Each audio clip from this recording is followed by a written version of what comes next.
اور میری پردہ نشین ماں بہنوں اور بیٹیوں،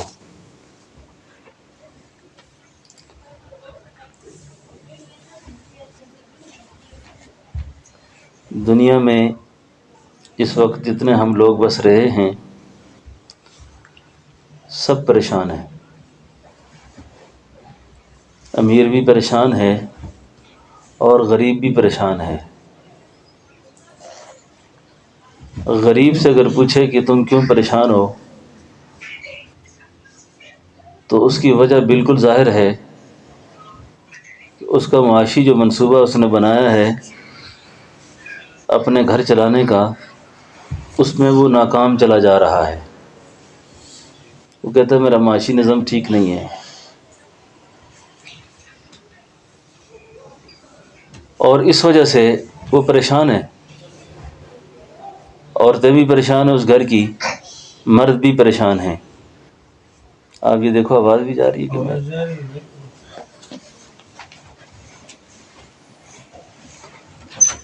اب سب کے سب پریشان ہیں،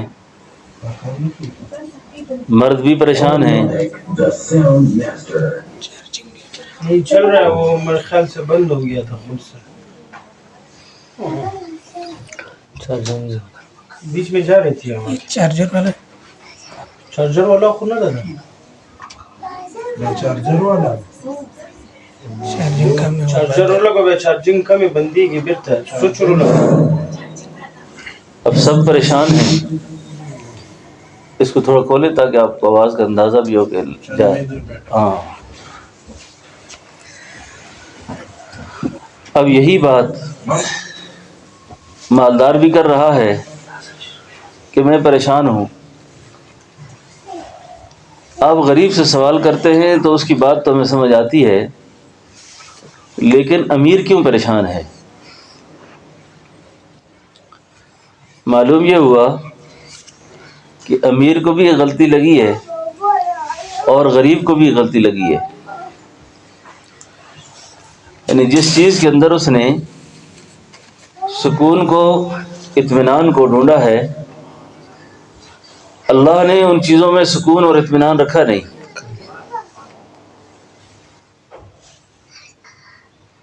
اب ایک عورت یہ سوچتی ہے کہ میرے گھر کی مشہری، میرا بیڈ یہ قیمتی ہوگا تو مجھے اس بیڈ پہ سکون آئے گا۔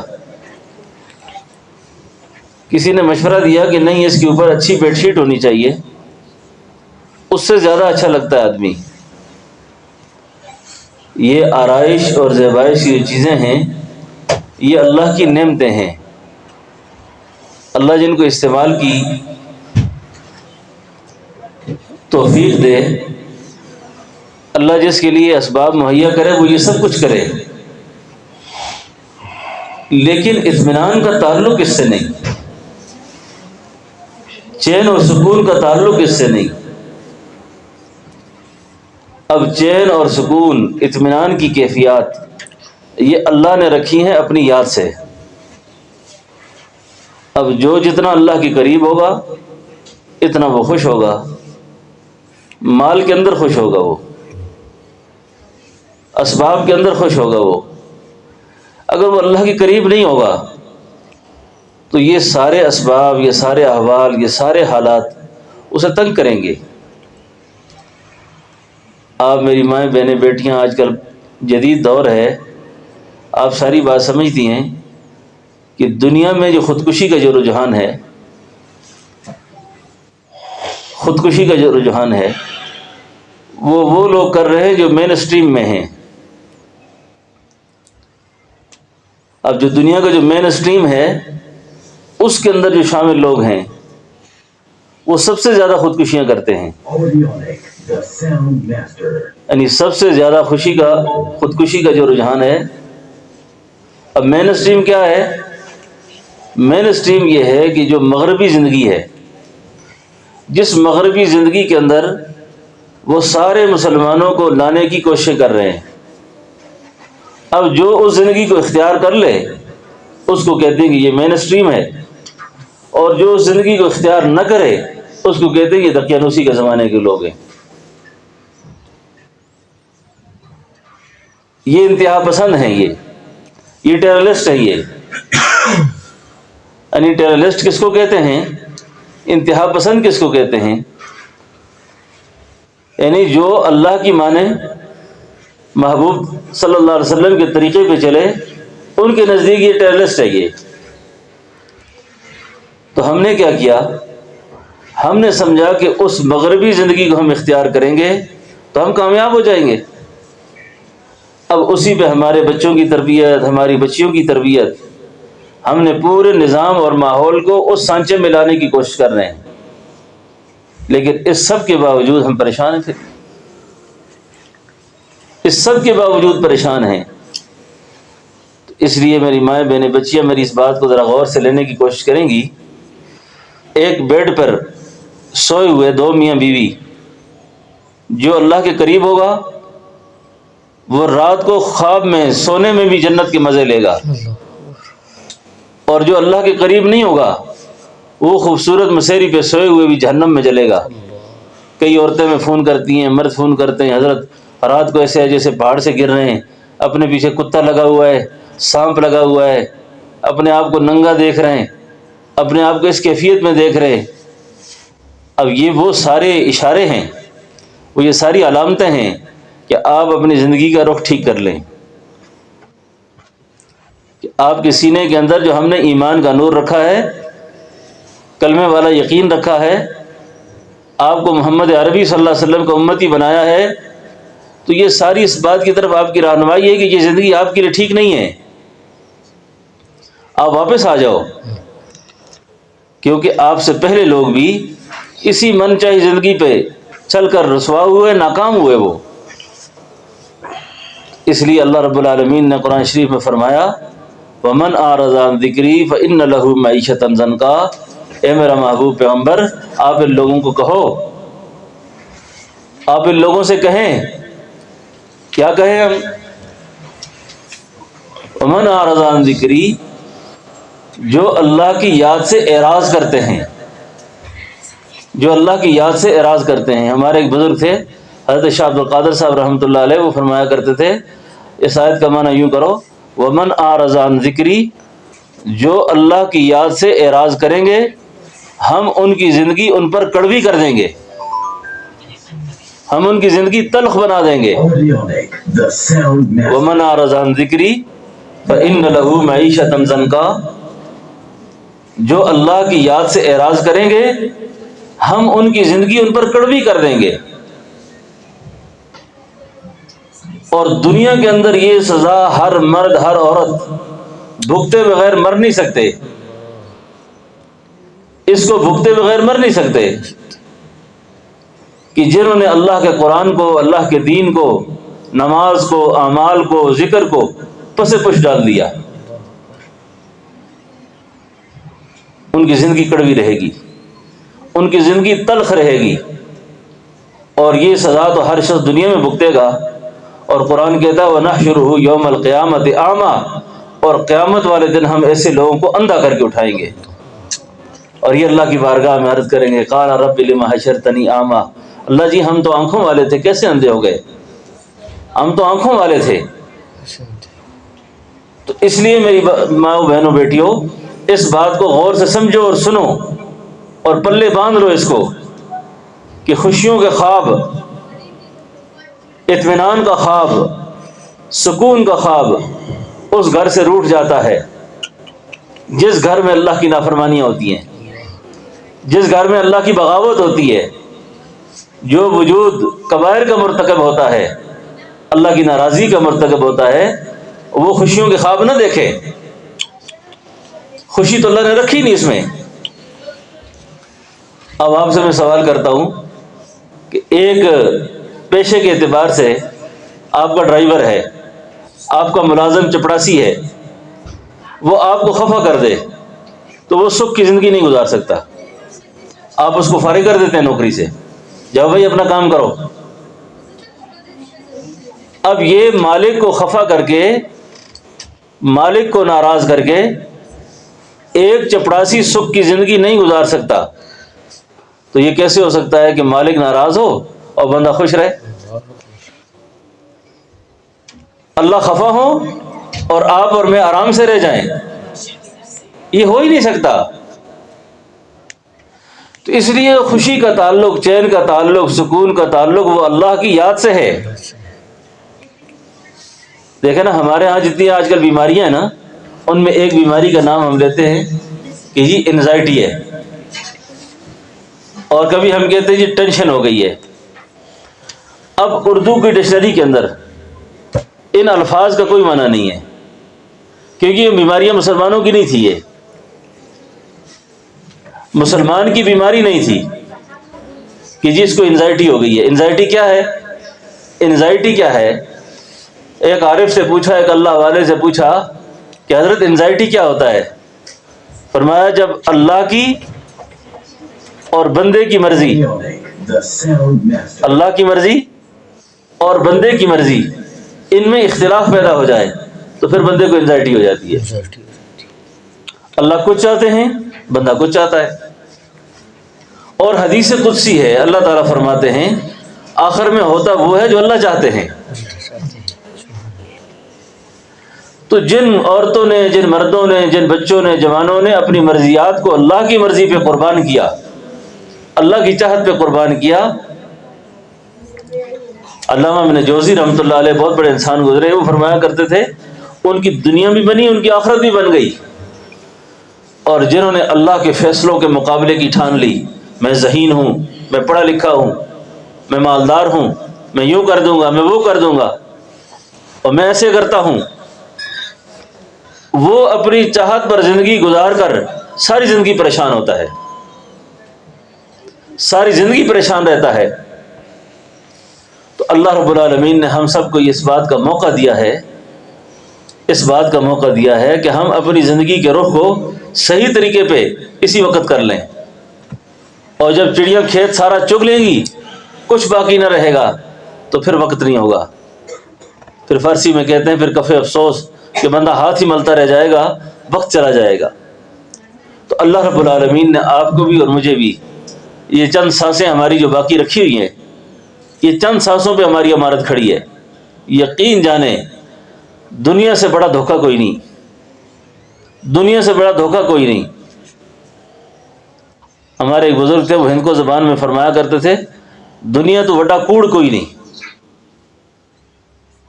اس طرح پشتو میں دروغ کہتے ہیں نا، اردو میں جھوٹ کہتے ہیں، ہند کو پنجابی زبان میں کوڑ کہتے ہیں، یعنی دنیا سے بڑا جھوٹ کوئی نہیں، اور موت سے زیادہ سچائی کوئی نہیں، آخرت سے زیادہ سچا مرحلہ کوئی نہیں۔ اس لیے میری ماں بہنوں بچیوں، ہم عالم ارواح سے چلے ہیں، اب عالم دنیا میں ہیں۔ اب عالم ارواح ہمیں یاد نہیں ہے، لیکن گزر گیا ہے۔ کوئی انکار کر سکتا ہے اس کا؟ پریکٹیکلی طور پہ غور کریں کہ ہم عالم ارواح سے کیسے چلے تھے۔ اب اس وقت عالم دنیا میں ہیں، اور عالم دنیا یہ کام کی جگہ ہے، کام کی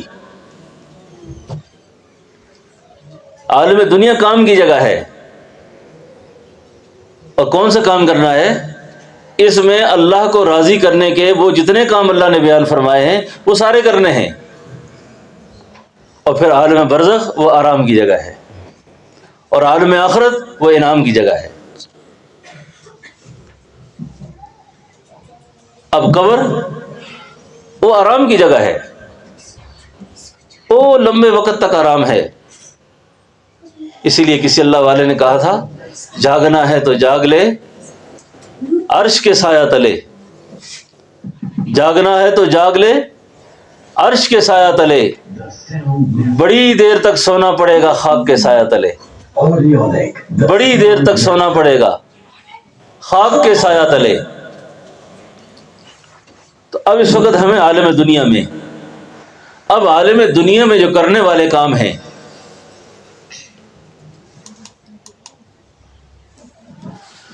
عالم دنیا میں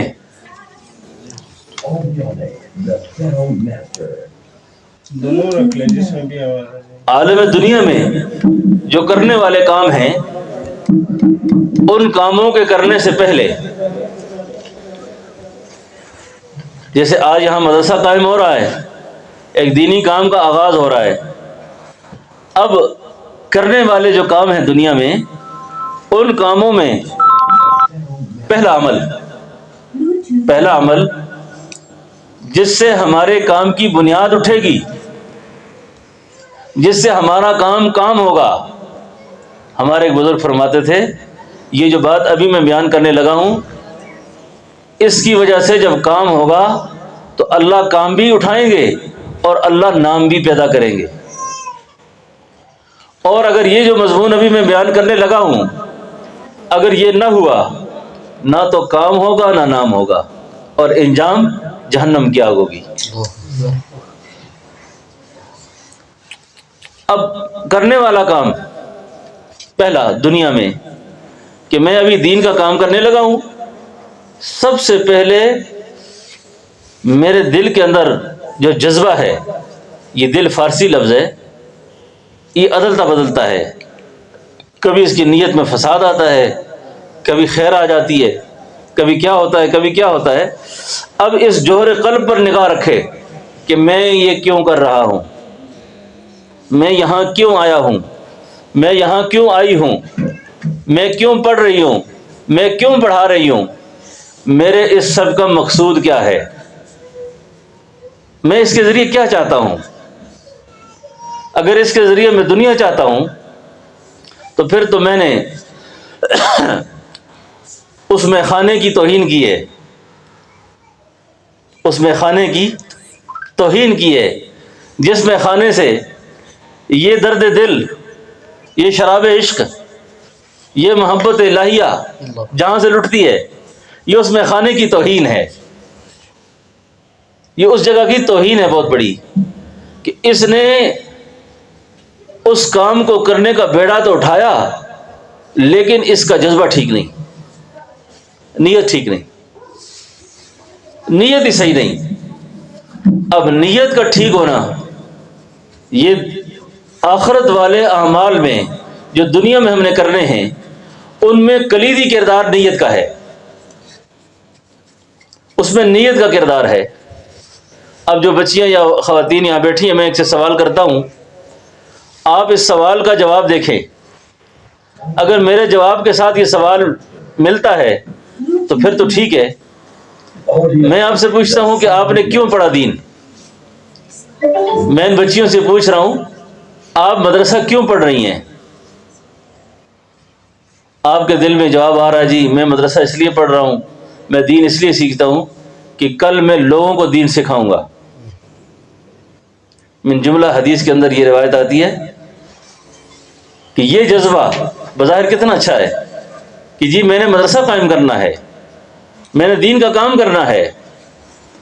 فرمایا بھائی یہ تو ثانوی درجہ ہے، آپ کی نیت ٹھیک نہیں ہے. تو نیت کیسے ٹھیک ہوگی؟ نیت اس طرح ٹھیک ہوگی کہ میں علم اس لیے پڑھ رہا ہوں، میں دین اس لیے پڑھ رہا ہوں تاکہ میں اپنے اللہ کو پہچان سکوں، اپنے مالک کو پہچان سکوں. اب دوسروں کو سمجھانا، دوسروں کو پڑھانا، دوسروں کی تربیت کرنا یہ تو ثانوی درجہ ہے.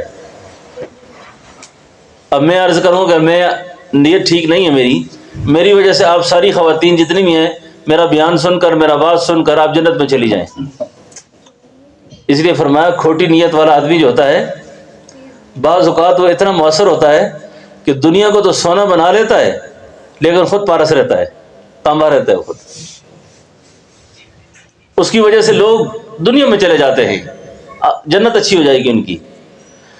لیکن جب ان کا حال معلوم کریں گے تو یہ اپنی ریاکاری کی وجہ سے، اپنی نیت کے فساد کی وجہ سے یہ اللہ سے دور رہیں گے. اب عالم دنیا میں جو اعمال کرنے ہیں ان میں سب سے پہلا عمل نیت کا ٹھیک کرنا ہے. کس کے لیے کر رہے ہیں؟ اللہ کے لیے. آپ کو میں وقت کم ہے اور کچھ سپیکر معذور ہے، اس لیے جو میں بیان کرنا چاہ رہا ہوں میری یکسوئی متاثر ہے، اس لیے میں پورا بیان ابھی نہیں کر سکتا. لیکن جو آپ میرے سامنے بیٹھے ہیں کم از کم یہ تو پورا سن لیں گے. مدائن جب فتح ہوا، مدائن کسی بھی فتح کے اندر مدائن جب فتح ہوا تو کسرا کے جو بادشاہ کا تاج تھا نا، بادشاہ کا تاج جس صحابی نے اٹھایا نا، ایسے چھڑی سے اٹھایا اس نے، اور یوں لہراتے ہوئے آیا. بادشاہ کا تاج ہے اور بادشاہ بھی عام نہیں ہے، کسرا کا ہے. کیسر و کسرا مشہور ہیں. جب یہ تاج اٹھا کے آ رہا ہے، راستے میں ایک صحابی پوچھتے ہیں، اوے اللہ کے بندے، اتنا بڑا کارنامہ تو نے کیا، اتنی بڑی خدمت کی تو نے اسلام کی، نام کیا ہے تیرا؟ کیا نام ہے تمہارا؟ آگے سے وہ صحابی جواب دیتے ہیں، امیر لشکر، جس کے لیے میں نے یہ کام کیا ہے نا اس کو میرا نام آتا ہے. ایسے پوچھو تاسو. اللہ لپارا. ہاں، جس کے لیے میں نے یہ کام کیا ہے اس کو میرا نام آتا ہے. اس کو اردو کا ایک شاعر کہتا ہے، خود نہ تھے جو راہ پہ اوروں کے ہادی بن گئے، کیا نظر تھی جس نے مردوں کو مسیحا کر دیا، کس نے قطروں کو ملایا اور دریا کر دیا، کس نے ذروں کو اٹھایا اور صحرا کر دیا. یہ کیا لوگ تھے یہ؟ اب یہ کیا لوگ تھے؟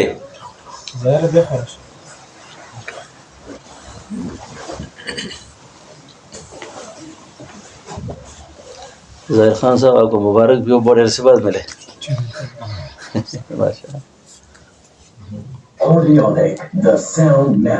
آپ نے اتنا بڑا کام کیا، آپ کا نام کیا ہے؟ ان کا خوبصورت جواب یاد رکھیے گا، اچھا، کہ جس کے لیے یہ کیا ہے اس کو میرا نام آتا ہے. قرآن ایسی جماعت کی تعریف کی ہے نا، اولئک الذین امتحن اللہ قلوبہم بالتقوی.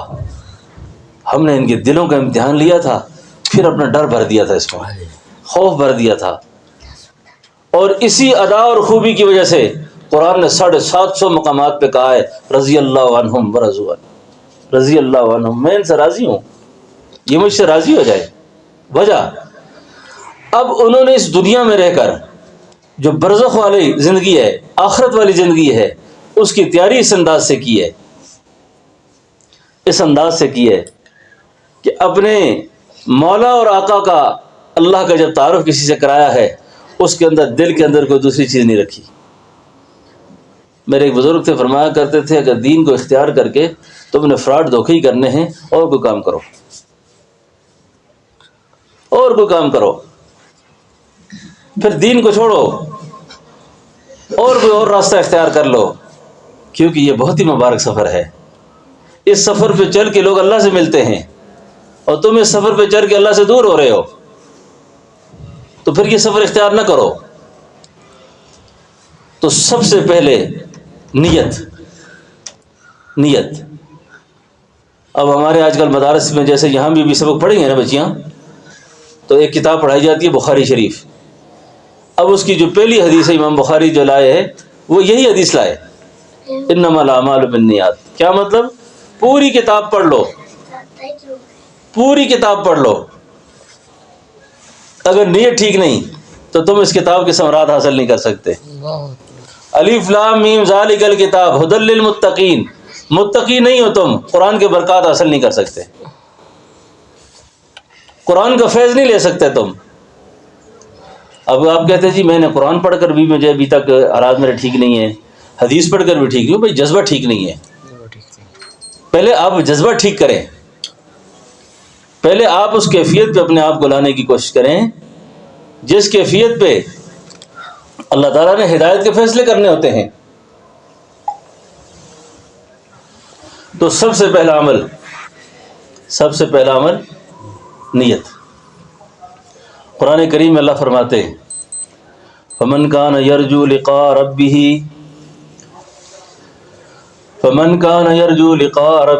فلیعمل عملا صالحا ولا یشرک بعبادۃ ربہ احدا. ہر ایک کو خواہش ہوگی کہ میں اللہ سے ملوں، اور اللہ بھی یہ چاہتے ہیں کہ مجھے میرا بندہ ملے، مجھے میرا بندہ ملے. آپ کو بھی انتظار ہے، اللہ کو بھی انتظار ہے. آپ بھی چاہتے ہیں کہ اللہ مل جائے، اور اللہ بھی چاہتے ہیں کہ میں اپنے بندے کو ملوں. اس کے لیے اللہ نے شرط لگائی فمن کان یرجو لقاء ربہ فَلْيَعْمَلْ عَمَلًا صَالِحًا وَلَا يُشْرِكْ بِعِبَادَةِ رَبِّهِ أَحَدًا. اس کو دو کام کرنے ہیں، پھر دو کام. فَمَنْ كَانَ يَرْجُو لِقَاءَ رَبِّهِ، میری ملاقات چاہتے ہو، دو کام کرو. عَمَلًا صَالِحًا وَلَا يُشْرِكْ بِعِبَادَةِ رَبِّهِ أَحَدًا. میں کس لیے کر رہا ہوں؟ اللہ کو پتہ ہے. دھوکہ دنیا میں لوگوں کو دے سکتا ہے آدمی، اللہ کا دھوکہ نہیں دیا جا سکتا. یخادعون اللہ والذین آمنوا وما یخدعون الا انفسهم. دھوکہ دیتے ہیں اللہ کو. اللہ کو کیسے دھوکہ دے سکتے ہو؟ اللہ کو کیسے دھوکہ دیا جا سکتا ہے؟ وہ تو عالم الغیب و شہادہ ہے. دھوکہ تو میں آپ کو دے سکتا ہوں، آپ مجھے دے سکتے ہیں. جن کو ادراک احساس نہیں ان چیزوں کا، تو اللہ سے ملاقات کی جو پہلی شرط ہے اس میں عمل ٹھیک ہو، عبادت اللہ کے لیے خاص ہو. مدرسہ بنانا عبادت ہے، دین کا کام عبادت ہے. نماز عبادت ہے، روزہ عبادت ہے، زکوٰۃ عبادت ہے، حج عبادت ہے، عمرہ عبادت ہے، نفل صدقے خیرات، یہ جتنی بھی چیزیں ہیں یہ سب اللہ کو راضی کرنے والی ہیں. لیکن اس سب میں جو اہم چیز ہے وہ نیت ہے، وہ نیت ہے. اور نیت کی وجہ سے اللہ رب العالمین مقامات کو بلند فرماتے ہیں، اور اللہ اپنا قرب نصیب فرماتے ہیں، اللہ اپنا دھیان نصیب فرماتے ہیں، اللہ اپنی محبوبیت نصیب فرماتے ہیں. اور جو اللہ کے محبوب ہو جاتے ہیں پھر اللہ تعالیٰ ان سے اپنے رضا والے کام لیتے ہیں. اس لیے کسی شخص کو دنیا میں یہ سوچنا چاہیے کہ میں اللہ کے قریب ہوں یا اللہ سے دور ہوں. میں اللہ کے قریب ہوں یا اللہ سے دور ہوں. تو اس کی علامت ایک اللہ والے سے کسی نے پوچھی کہ حضرت اس کی کیا علامت ہوگی؟ فرمایا یہ دیکھو تم کام کیا کر رہے ہو، تم کس کام میں لگے ہوئے ہو؟ اللہ کی رضا والے کام میں لگے ہو یا اللہ کو ناراض کرنے میں لگے ہو؟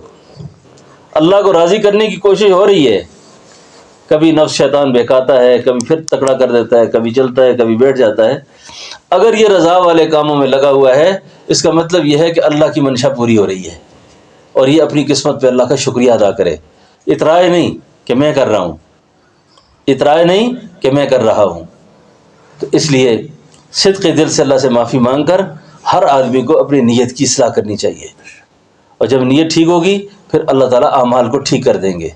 اور جب اعمال ٹھیک ہوں گے انشاءاللہ تو اللہ اس کے بدلے میں آخرت جو ہمارے لیے اللہ نے انعام کی جگہ رکھی ہے، اللہ آخرت میں ہمیں انعام سے نواز دیں گے. ٹھیک ہے نا انشاءاللہ.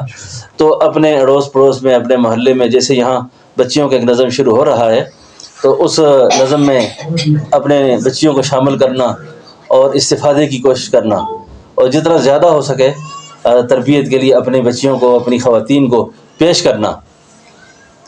ماشاءاللہ مفتی صاحب کا پہلے سے بہت اچھا کام یہاں چل رہا ہے، اور انہی کی سرپرستی و نگرانی میں ماشاءاللہ فخر عالم نے یہاں پڑھا، اور الحمدللہ اللہ نے ان کو دینی جذبہ دیا ہے. اب وہ پڑھانے کے جذبے سے ہیں. اللہ رب العالمین ان جذبات کو قبول فرمائے، اور اللہ پاک ان کے لیے آسانیاں پیدا فرمائے. اور یہ جو کچھ بھی ہو رہا ہے اللہ اس کو ہماری نجات کا ذریعہ فرمائے، ہماری نجات کا ذریعہ فرمائے.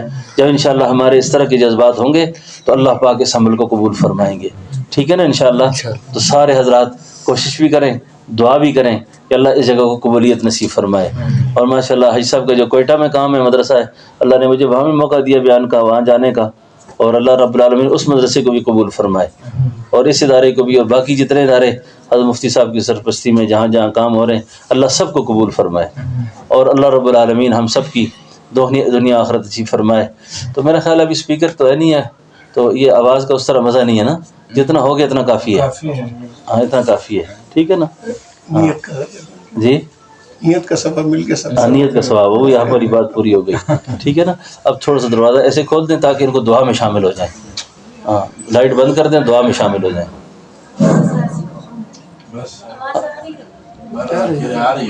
آ رہی ہے؟ اچھا اچھا اچھا. یہ تو میرا بیان سننا چاہتی ہے. تو نیت کی بات میں نے عرض کر دی. اس کے بعد اعمال ہیں، اس کے بعد اعمال ہیں. جیسے اعمال میں یہاں جیسے ایک مدرسہ قائم ہو رہا ہے، دین کا کام ہوگا. اب جتنے لوگ یہاں پڑھیں گے، جتنے لوگ یہاں پڑھائیں گے، ان سب کا یہ پڑھنا پڑھانا صدقہ جاریہ ہو جائے گا۔ سیدنا حضرت ابوبکر صدیق رضی اللہ عنہ فرماتے تھے خوش بخت انسان وہ ہوتا ہے جو خود مر جاتا ہے اس کی نیکی نہیں مرتی۔ بدبخت کون ہوتا ہے؟ جو خود مر جاتا ہے اس کا گناہ نہیں مرتا۔ تو یہ مدرسہ بنانا، مدرسے کا آغاز کرنا، یہ وہ نیکی ہے جو ہم ہوں گے یا نہ ہوں گے، یہ دینی کام اور دینی سلسلے چلتے رہیں گے۔ آج ہم یہاں بیٹھے ہیں، ہم یہاں نہیں ہوں گے، کل کوئی اور ہوگا، ادھر آنے والے وقت میں کوئی اور ہوگا، آنے والے وقت میں کوئی اور ہوگا۔ اور اس سے پہلے یہ دنیا کئی دفعہ آباد ہوئی، کئی دفعہ اجڑی ہے۔ کتنے کتنے لوگ دین کا کام کرنے والے آئے تھے، اپنے اپنے حصے کا کام کر کے سارے چلے گئے۔ اسی طریقے سے ہم نے بھی ایک دن چلے جانا ہے۔ تو اپنے کار لائقہ میں، اپنی اولاد میں دین چھوڑ کے جاؤ، اپنی بچیوں کو دین پڑھاؤ۔ حضرت میں پہلے بچیوں کے زیادہ پڑھنے کا قائل نہیں تھا، اور حفظ قرآن کا تو بالکل قائل نہیں تھا۔ میں کہتا ضروریات کا دین پڑھاؤ، لیکن ایک واقعہ نے میری زندگی پر بڑا اثر ڈالا۔ اس کے بعد میں نے سینکڑوں بیانات کیے پورے ملک میں، ہر جگہ بیان کر کے لوگوں کو ترغیب دی کہ اپنی بچیوں کو قرآن یاد کراؤ، اپنی بچیوں کو علم پڑھاؤ، اپنی بچیوں کو قرآن پڑھاؤ۔ کیوں؟ ہمارے ماحول اور معاشرے میں بیٹوں کے ساتھ محبت زیادہ کی جاتی ہے، بیٹیوں کو کم تر سمجھا جاتا ہے۔ لیکن وقت نے ثابت کیا کہ ماں باپ جب مر جائیں یا ماں باپ جب بوڑھے ہو جائیں تو ان کے سرانے رونے والی اور ان کی خدمت کرنے والی بیٹیاں ہی ہوتی ہیں، ان کو یاد کرنے والی بیٹیاں ہوتی ہیں۔ تو مجھے ایک بیٹی نے فون کر کے کہا کہ میرے والد صاحب کو فوت ہوئے 4 مہینے گزر گئے، ہم 3 بہنوں نے 15 قرآن کریم پڑھ کر اپنے باپ کو بخش دیے۔ تینوں حافظہ ہیں اور 15 قرآن پڑھ کر باپ کو بخش دیے۔ فخر عالم پتہ بیٹے نے کیا کہا؟ یقین جانے اتنا ڈرتا ہوں میں۔ بیٹے نے کہا حضرت بڑے افسوس کی بات یہ ہے، عالم ہو کر، حافظ ہو کر میں نے آج تک اپنے باپ کے ایصال ثواب کے لیے ایک دفعہ سورہ یاسین بھی نہیں پڑھی۔ رات ہوتی ہے موبائل میں گھسا ہوتا ہوں، صبح ہوتی ہے میرا موبائل، شام ہوتی ہے میرے پاس موبائل ہوتا ہے، اور کئی دفعہ کوشش کی ہے فجر کی نماز پڑھنے کی، عالم ہو کر نماز نہیں پڑھ سکتا۔ میں نے کہا جس آدمی کو اس غلاظت کے اندر جس نے ہاتھ ڈالے ہوئے ہوں اس کو نماز کی توفیق نہیں ہوتی۔ اللہ کی ناراضگی والے اعمال میں جو بڑا عمل ہے نا وہ بد نگاہی ہے، بد نظری ہے۔ اللہ کی ناراضگی والے اعمال میں بے پردگی ہے، بے شرمی ہے، بے حیائی کے کام ہیں۔ جب آدمی بے حیائی میں مبتلا ہو جاتا ہے اس کے بعد اس میں قبولیت حق کی استعداد کم ہوتی ہے، وہ حق کو جاننے کے باوجود حق کو قبول نہیں کر سکتا۔ وہ تو اس دن کے بعد میں نے فیصلہ کیا کہ بچیوں کو بھی قرآن کریم کی تعلیم دینی چاہیے اور لازماً دینی چاہیے۔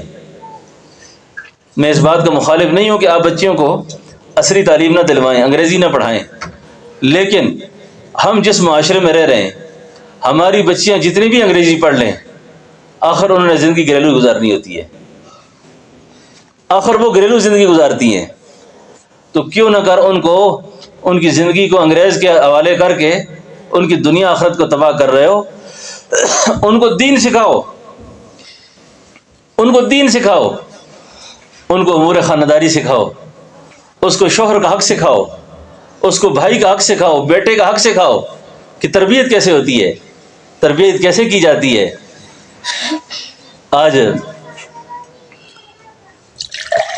تربیت نہ ہونے کی وجہ سے خاندانی نظام ہمارے ختم ہو گئے ہیں۔ نبی علیہ السلام کی خدمت میں ایک عورت آئی، اس خاتون نے آ کے عرض کیا یا نبی اللہ میری شادی ہونے لگی ہے، یا رسول اللہ میرا نکاح ہونے لگا ہے، میں دوسرے گھر جانے لگی ہوں، اللہ کے نبی مجھے کوئی نصیحت کر لیں، اللہ کے پیغمبر مجھے کوئی نصیحت کریں۔ یہ بہنیں اس بات کو سنیں، مجھے کوئی نصیحت فرمائیں۔ آپ نے فرمایا کہ جو تو جس کے نکاح میں جا رہی ہے نا، اگر وہ بیمار ہو جائے، یہ لارڈ میکالے کا نظام تعلیم یہ تربیت کرے گا؟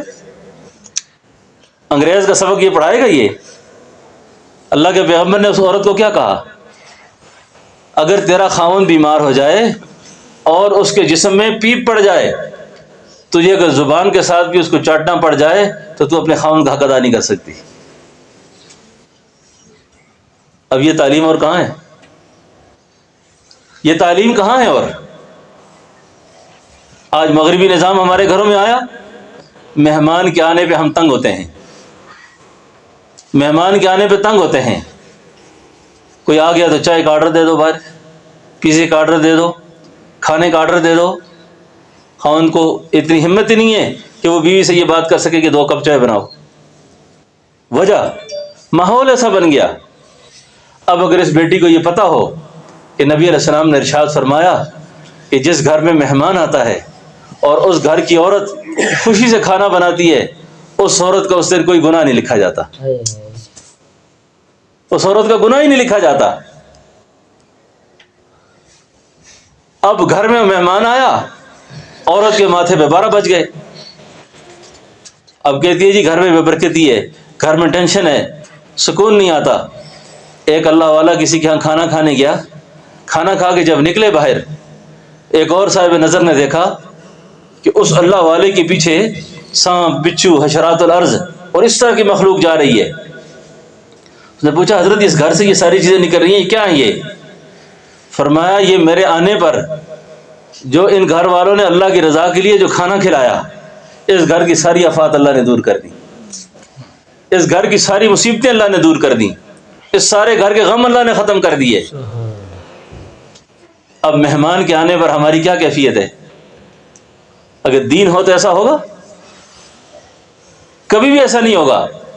تو اس لیے اپنی بچیوں کو تعلیم، تربیت اور وہ اخلاق سکھائیں جن اخلاق کی وجہ سے ان کو اللہ کا قرب نصیب ہوگا، اللہ کا قرب نصیب ہوگا۔ ورنہ کیا ہے، کئی عورتیں اپنے خاوند کو بیوقوف کہتی ہیں، ہمیں فون کرتی ہیں عورتیں کہ حضرت یہ میرا خاوند بڑا بیوقوف ہے، بڑا ناسمجھ ہے۔ میں اکثر کہتا رہتا ہوں جب یہ جھوٹ بولتا ہے، حرام حلال کما کر لاتا ہے، آپ کی ساری ضرورتیں پوری کرتا ہے، اس وقت یہ صحیح ہوتا ہے، لیکن آپ کی تھوڑے سے مرضی کے خلاف ہوا تو یہ بیوقوف ہو گیا، تھوڑا سا آپ کے مزاج کے خلاف کچھ کیا تو یہ بیوقوف ہو گیا۔ جو باہر کمانا جانتا ہے، حلال حرام جانتا ہے لانا، وہ بیوقوف نہیں ہے، وہ بڑا ہوشیار ہے، وہ بڑا ہوشیار ہے۔ آج ہماری مائیں بہنیں بیٹیاں دین نہیں، دکاندار کے ساتھ مارکیٹوں کے اندر منہ بنا بنا کے 10-10 روپے چھڑا رہی ہوتی ہیں، منہ بنا بنا کے دکانوں والوں سے باتیں کرتی ہیں، گھر سے خوشبوئیں لگا کے نکلتی ہیں جی، اور گھر سے ایسا لباس پہن کے نکلتی ہیں جس لباس پر شیطان بھی ماتم کرتا ہے کہ مجھے بھی ان سے یہ امید نہیں تھی کہ کیا کیا انہوں نے، یہ کیا کر رہی ہیں یہ۔ اس لیے نبی علیہ السلام نے فرمایا اخیر زمانے کے اندر عورتیں لباس پہن کر ننگی ہوں گی۔ فرمایا یا رسول اللہ کیسے ننگی ہوں گی؟ فرمایا اتنا باریک لباس ہوگا کہ جس سے ان کے اعضاء نظر آئیں گے، ان کے اعضاء نظر آئیں گے۔ اور اس وقت جو طلاق کی شرح ہے، میاں بیوی کا ذاتی اختلاف بہت کم ہوتا ہے، اس اختلاف کی جو بڑی وجہ ہوتی ہے وہ دوسری عورتوں کو دیکھنا ہوتا ہے۔ ذاتی اختلاف کم، کیونکہ اس عورت نے اپنے گھر کا ماحول ہی ایسا رکھا ہوا ہے، وہ باہر کی گندی عورتیں ان پر اس کی نظر پڑتی ہے، اس میں غصہ پیدا ہوتا ہے، بدکاری کے جذبات پیدا ہوتے ہیں، یہ آگے گھر میں بیوی کو طلاق دیتا ہے، پھر مسئلہ اور ہوتا ہے، پیچھے بیماری اور ہوتی ہے۔ تو آپ نے بھی غور کرنا ہے کہ کہیں ایسا تو نہیں کہ ہم کسی کے ایمان کا ضائع کرنے کا ذریعہ ہوں، ہم کسی کو گناہگار کرنے کا ذریعہ ہوں۔ تو صدق دل سے اللہ سے معافی مانگنا اور سچے دل سے توبہ کرنا اور اپنے ماحول کو مدرسے کے ساتھ جوڑنا، دین کے ساتھ جوڑنا اور دینی کاموں کے ساتھ جوڑنا، یہ انشاءاللہ ہمارے ایمان کے لیے بھی اور ہماری آخرت کے لیے بھی اللہ پاک بہتری کا ذریعہ فرمائیں گے۔ تو میری دعا ہے کہ اللہ پاک اس ادارے کو جو آج اس کی شروعات ہیں، اللہ اس کو قبولیت نصیب فرمائے، اور فخر عالم جس جذبے کے ساتھ اس کام کو کرنے کا انہوں نے بیڑا اٹھایا ہے، اللہ ان کی خصوصی تائید فرمائے، اللہ ان کی خصوصی مدد فرمائے، اور ان کے بھائیوں کو، ان کے شوہر کو، بچوں کو اور مفتی صاحب کو، جتنے ان کی سرپرستی کرنے والے ہیں، اللہ سب کو جزائے خیر نصیب فرمائے۔ اور اللہ رب العالمین اس جگہ کو دین کا وسیع مرکز بنائیں، اور اللہ سارے علاقے کو اپنے نام کی محنت کے لیے قبول فرمائیں، اور جتنی بچیاں یہاں پڑھنے کے لیے آئیں اور جتنی بھی ان کو اللہ فیضیاب فرمائے، اللہ ان کی زندگیوں کے اندر اصلاح کا سامان پیدا فرمائے، اور جب وہ دوسرے گھروں میں جائیں، دوسرے خاندانوں میں جائیں، وہاں بھی اللہ پاک ان کو انقلاب کا ذریعہ فرمائے۔ تو درود شریف پڑھ لیں، دعا کرتے ہیں، اس کے بعد انشاءاللہ آپ سب کو بھی مجھے بھی اجازت ہوگی۔ الحمدللہ رب العالمین والصلاة والسلام علی سید الانبیاء والمرسلین۔ یا الہ العالمین، اپنی خاص فضل و کرم سے اللہ اپنی مہربانی سے جس کام کا آج یہاں آغاز ہوا ہے، اور کوئٹہ والے مدرسے میں بھی آج تعلیمی سال کا آغاز ہوا ہے، یا اللہ اپنی خاص مہربانی سے ان عمل کو قبول فرما، اللہ اس کو قبول فرما۔